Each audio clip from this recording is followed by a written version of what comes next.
Намаз кезінде қай ракағатта екеніңізді шатастырып қойсаңыз, онда мынандай тәсілдер болады. Яғни өз кезегімен болады. Біріншісі, бұл нәрсе, бұндай жағдай бірінші рет болып тұрған болса, намазыңызды бұзып, басынан бастау керек болады.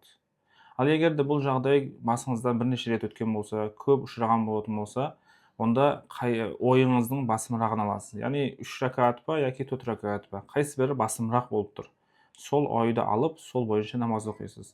Ал егер де ой басымдылығы да болмайтын болса, онда ең аз ракағат аласыз. Мысалы 3 ракағат па, 2 ракағат па деп сондай күмән болып тұрса, 2 ракағатты аласыз, және де әрбір ракағатында отырып ат-тахиятты оқуыңыз керек болады. Өйткені бұл жерде күмәнмен болған үшін әрбір ракағатта бәлкім сол ракағат соңғы ракағат болуы мүмкін, сол ракағат ат-тахият айтылуы керек болған ракағат болуы мүмкін. Сол себепті әрбір ракағатыңызда отырып ат-тахият айтып, соңында саху сәждемен намазыңызды толықтырасыз.